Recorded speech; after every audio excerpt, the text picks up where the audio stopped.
When I lost my job, everything in my life started to fall apart. I had been working at the same company for 8 years, pouring my heart into it, giving it late nights and weekends. But when the company downsized, I was one of the first to go. I came home that day, broken and tired, hoping for comfort. Instead, I walked into a cold silence. My wife, Alina, barely looked up from her phone when I told her the news. Over the next few weeks, I tried to find work. I applied everywhere, but the market was tough, and rejection after rejection wore me down. Alina grew more distant. She stopped asking how the job search was going and spent more time out with friends. I didn't think much of it at first. I was too distracted trying to rebuild what I'd lost. Then came the worst night of my life.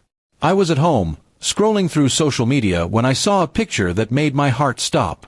Alina, laughing, sitting across a dinner table from my best friend, Samir. His hand was resting on hers. I felt like I couldn't breathe. I tried to convince myself maybe it was innocent, maybe I was overreacting. But deep down I knew. I confronted her the next morning. She didn't deny it. In fact, she looked relieved that I'd finally figured it out. "You're not the man I married," she said coldly. "Samir actually has ambition." She walked out that afternoon, suitcase in hand, leaving me in a house that now felt like a grave. I spent days alone in silence. Everything felt meaningless. My best friend had betrayed me, and the woman I loved had shattered what was left of my dignity. But something inside me refused to let this be my ending. I decided I wouldn't let their betrayal define me. I sold the house, used the money to move to another city, and threw myself into learning something I'd always been curious about: app development. I watched tutorials day and night, worked freelance jobs to survive, and slowly started building something of my own. It wasn't easy.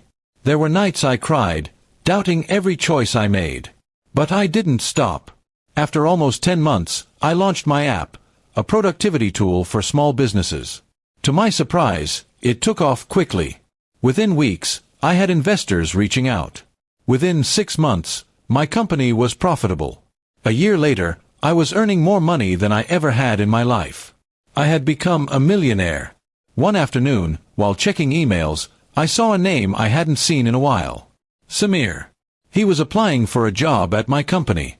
My heart raced as I read his resume. It was a strange feeling: anger, satisfaction, and amusement all at once. I scheduled an interview. He walked into the office looking worn and desperate. The confident smile he once had was gone. The moment he saw me sitting at the head of the table, his face turned pale. "Ayan," he whispered. I just smiled and said, "Welcome to my company." I didn't hire him. I didn't need to. Just watching him walk out of that building, knowing he'd have to carry the weight of what he lost, was enough. Alina messaged me weeks later, saying she'd made a mistake. I never replied. I had moved on, richer, stronger, and no longer the broken man they left behind. Revenge wasn't about hurting them. It was about rebuilding myself. And I did. From the ashes they left me in, I rose.